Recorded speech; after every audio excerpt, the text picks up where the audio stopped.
Chapter 5. So much depends on reputation. Guard it with your life. Judgment. Reputation is the cornerstone of power.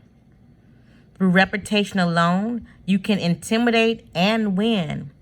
Once it slips, however, you are vulnerable and will be attacked on all sides.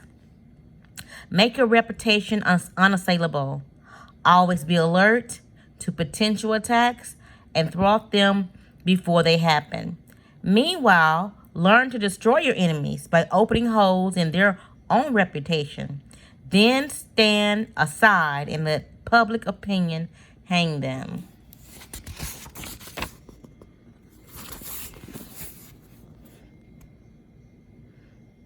Observation of law. During China's War of the Three Kings, 207-265 AD, the great General Zhuge Liang, leading the forces of the Shu Kingdom, dispatched his vast army to a distant camp while he rested in a small town with a handful of soldiers. Suddenly, Centennial hurried in with the alarming news that an enemy force of 150,000 troops under Sima Yi was approaching. With only 100 men to defend him, Zhuge Liang's situation was hopeless. The enemy would finally capture his renowned leadership. Without lamenting his fate or wasting time trying to figure out how he could had been caught, Liang ordered his troops to take down their flags, throw open the city gates, and hide. He himself then took a seat on the most visible part of the city's wall, wearing a Taoist robe. He lit some incense, stumbled his lute, and began to chant. Minutes later, he could see the vast enemy army approaching, and endless flanks of soldiers. Pretending not to notice them, he continued to sing and to play the lute. Soon the army stood at the town's gate. At its head was Sima Yi, who instantly recognized the man on the wall. Even so, as his soldiers inched toward to enter unguarded through.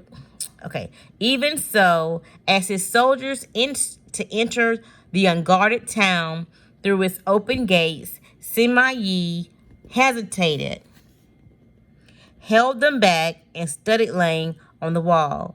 Then he ordered an immediate, speedy retreat. Interpretation. Changlu was commonly known as the Sleeping Dragon. His exploits in War of the Three Kings were legendary. Once a man claiming to be disaffected enemy lieutenant came to his camp offering help and information. Liang instantly recognized the situation as a setup.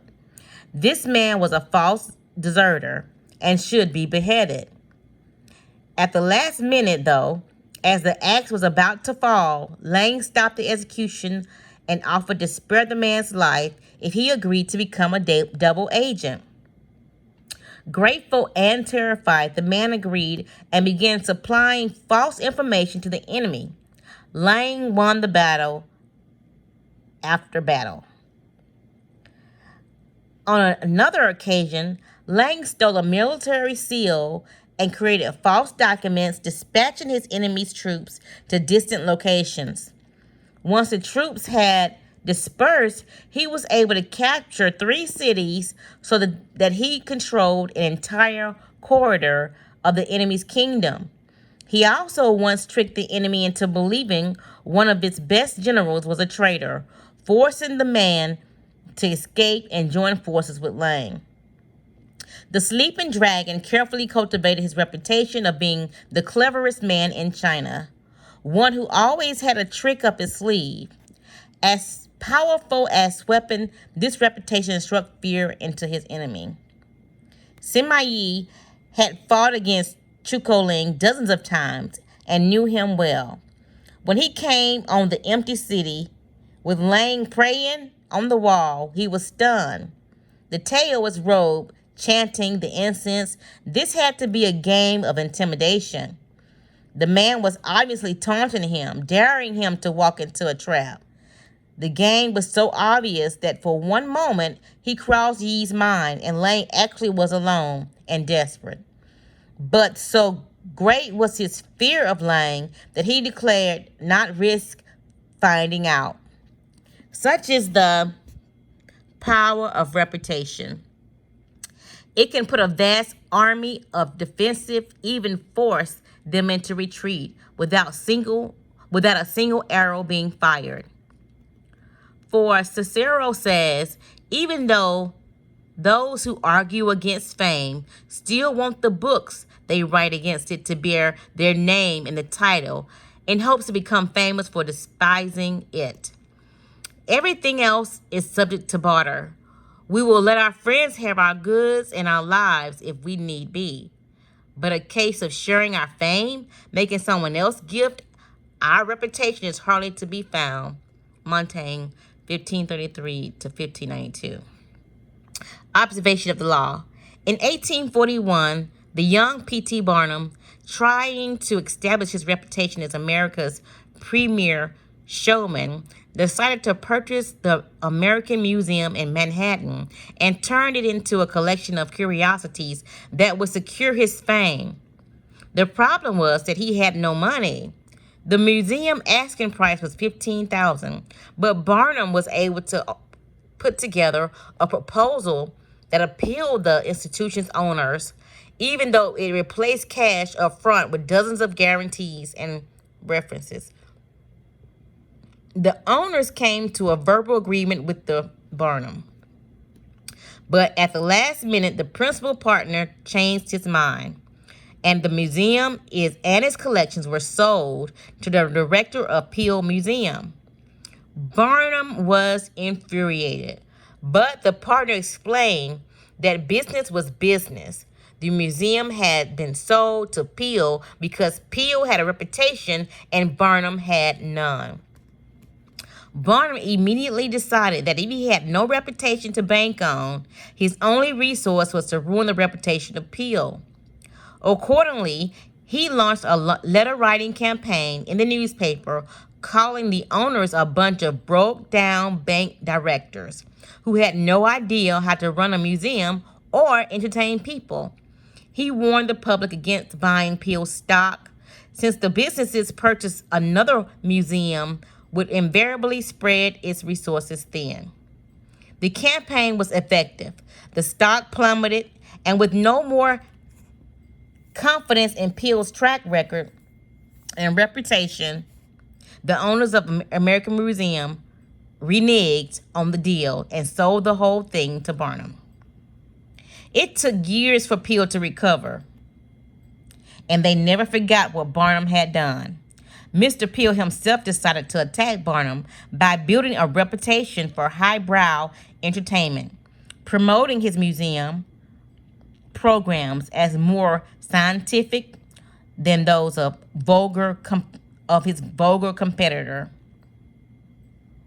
Mesmerism, hypnotism was one of Peel's scientific attractions. For a while, it drew a big crowd and was quite successful. To fight back, Barnum decided to attack Peel's reputation yet again. Barnum organized a rival mesmeric performance in which he apparently put a little girl into a trance. Once she seemed to have fallen deeply under, he tried to hypnotize members of the audience, but no matter how hard he tried, none of the spectators fell under his spell, and many of them began to laugh. A frustrated Barnum finally announced that to prove the little girl's trance was real, he would cut off one of her fingers. Without her noticing, but as he sharpened the knife, the little girl's eyes popped open and she ran away, to the audience's delight. He repeated this at other parodies for several weeks. Soon, no one would take Peel's show seriously, and attendance went way down. Within a few weeks, the show closed. Over the next few years, Barnum established a reputation for audacity and consummate showmanship that lasted his whole life. Peele's reputation, on the other hand, never recovered. Interpretation. Barnum used two different tactics to ruin Peele's reputation. The first was simple. He sowed doubt about the museum's ability and solvency. Doubt is a powerful weapon. Once you let it out of the bag with insidious rumors, your opponents are in a horrible dilemma. On the other hand, they can deny the rumors, even prove you have slandered them, but a layer of suspicion will remain. Why are they defending themselves so desperately? Maybe the rumor has some truth in it. If, on the other hand, they take the high road and ignore you, the doubts are unrefuted. Will be even stronger. If done correctly, the sowing of rumors themselves. The sowing of rumors can infuriate, unsettle your rivals that in defending themselves that will make numerous mistakes. This is the perfect weapon for those who have no reputation of their own to work from. Once Barnum did his reputation of his own, he used the second, gentler tactic, the fake hypnotism demonstration. He ridiculed his rival's reputation. This, too, was extremely successful. Once you have a solid base of respect, ridiculing your opponent both puts him in a defensive and draws more attention to you. Exchanging your own reputation. Outright slander and insult are too strong at this point. They are ugly and may hurt you more than they help you. But gentle barbs and mockery suggest that you have a strong enough sense of your own worth to enjoy a good laugh at your rival's expense. A humorous front can make you out as a harmless entertainer while poking holes in the reputation of your rival. It is easier to cope with a bad conscience than with a bad reputation. Friedrich Nietzsche in 1844-1900. Keys to power.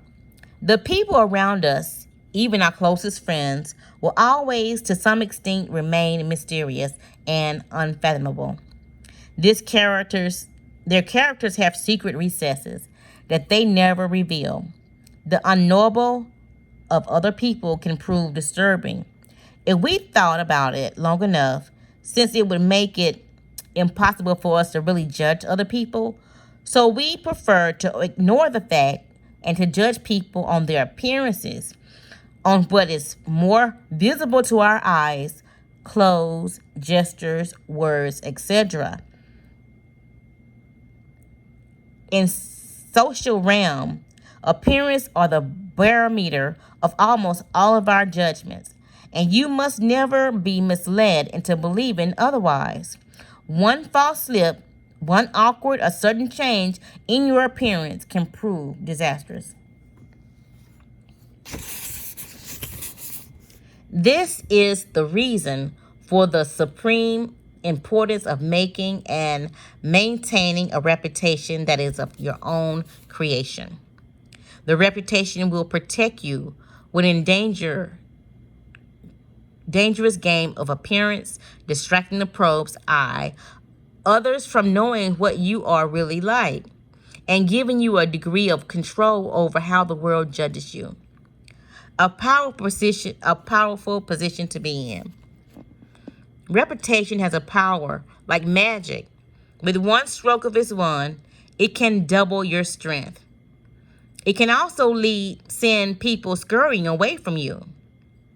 Whether the exact same deeds appear brilliant or dreadful can depend entirely on the reputation of the doer. In the ancient Chinese court of Wei Kingdom, there was a man named Mi Tao's Husi, who had a reputation for supreme civility and graciousness. He became the ruler of favorite. He was a law. It was a law in we that whoever rides secretly in the ruler's coach shall have his feet cut off. But when me too's mother fell ill, he used the royal coach to visit her, pretending that the ruler had given him permission.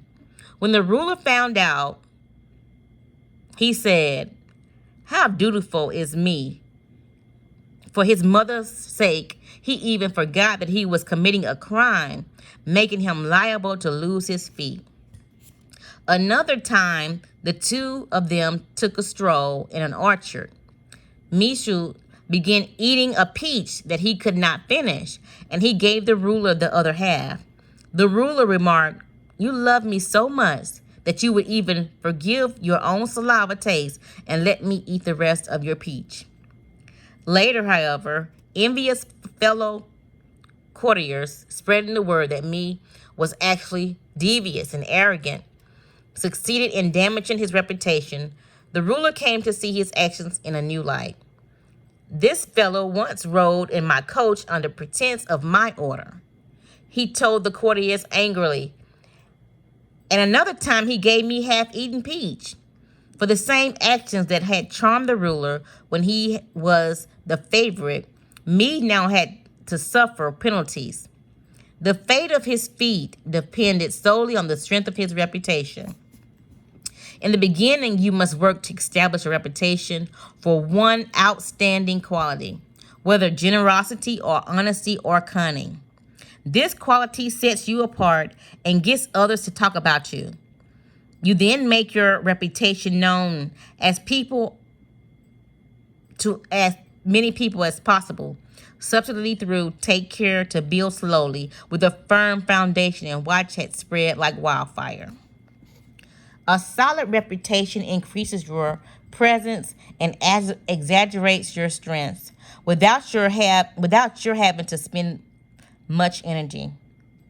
In the fighting in the North African descent during World War II, the German General Erwin Rommel had a reputation for cunning and for his deceptive maneuvering that struck terror into everyone he faced, even when his forces were depleted and when British tanks outnumbered his by 5-1.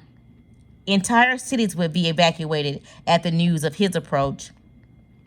As they say, your reputation inevitably precedes you. And if it inspires respect, a lot of your work is done for you before you arrive on scene or utter a single word.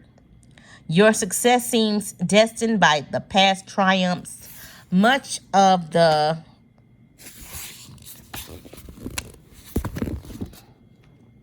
success of Henry Kissinger's shuttle diplomacy rested on his reputation for ironing out differences. No one wanted to be seen as unreasonable that Kissinger could not sway him. A peace treaty seemed fate accomplished as soon as Kissinger's name became involved in the negotiation. Make your reputation simple and base it on one sterling quality. This single quality, efficiency, say, or seductiveness, become a kind of calling card that announces your presence and places others under a spell. A reputation for honesty will allow you to practice all manner of deception. Casanova used his reputation as a great seducer to pave the way for his future conquests. Women who had heard of his power became immensely curious and wanted to discover for themselves what had made him so romantically successful. Perhaps you have already sustained your reputation so that you are prevented from establishing a new one. In such cases, it is wise to associate with someone whose image counteracts your own, using their good name to whitewash and elevate yours. It is hard, for example, to erase a reputation for dishonesty by yourself, but a paragon of honesty can help. When P.T. Barnum wanted to clean up a reputation for promoting vulgar entertainment, he brought the singer Jenny Lind over from Europe. She had a stellar, high-class reputation, and the American tour Barnum sponsored for her greatly enhanced his own image. Similarly, the great robber barons of the 19th century America were long unable to rid themselves of a reputation for cruelty and mean-spiritedness. Only when they began collecting art, so that the names of Morgan and Freak became permanently associated with those of Da Vinci and Rembrandt, were they able to soften their unpleasant image. Reputation is a treasure to be carefully collected and hoarded, especially when you are first establishing it. You must protect it strictly, anticipating all attacks on it. Once it is solid, do not let yourself get angry or defensive at the slanderous comments of your enemies that reveal insecurities, not confidence in your reputation. Take the high road instead and never appear desperate in your self-defense. On the other hand, an attack on another man's reputation is a potent weapon, particularly when you have less power than he does. He has much more to lose in such a battle, and your own thus far small reputation gives him a small target when he tries to ruin your fire. Barnum used such campaigns to great effect in his early career. But this tactic must be practiced with skill. You must not seem to engage in petty vengeance. If you do not break your enemy's reputation cleverly, you will inadvertently ruin your own. Thomas Edison, considered the inventor who harnessed electricity, believed that a workable system would have to be based on direct current, DC.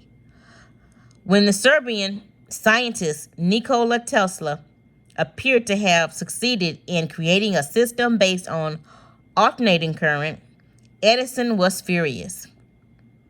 He determined to ruin Tesla's reputation by making the public believe that the AC system was inherently unsafe and Tesla's irresponsible in promoting it. To this end, he captured all kinds of household pets and electrocuted them to death with an AC current. When this wasn't enough, in the 1890, he got New York State prison authorities to organize the world's first execution by electrocution with using AC current. But Edison's electrocution experiment had all been with small creatures. The charge was too weak and the man was only half killed. In perhaps the country's cruelest state-authorized execution, the procedure had to be repeated. It was an awful spectacle. Although in the long run, it is Edison's name that has survived, at the time his campaign damaged his own reputation more like Tesla's, he backed off. The lesson is simple. Never go too far in attacks like these, for that will draw more attention to your own vengefulness than to the person you are slandering. When your own reputation is solid, use subtle tactics such as satire and ridicule to weaken your opponent while making you out as a charmed rogue. The mighty lion toys with the mouse that crosses his path. Any other reaction would mar his fearsome reputation. Imagine a mine full of diamonds and rubies. You dig for it. You found it, and your wealth is now assured. Guard it with your life. Robbers and thieves will appear from all sides. Never take your wealth for granted. Constantly renew it. Time will diminish the jewels' luster and bury them from sight.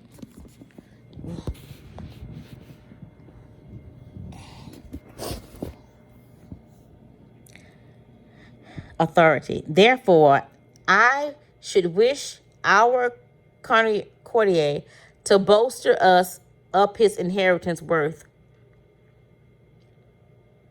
with skill and cunning, and ensure that whenever he has to go where he is a stranger, he is preceded by his good reputation. For the fame which appears to rest on the opinions of many fosters a certain unshakable belief in a man's worth, which is then easily strengthened in minds already thus disposed and prepared. Baldassare, cut it long. Reversal. There is no possible reversal. Reputation is critical. There is no exceptions to this rule.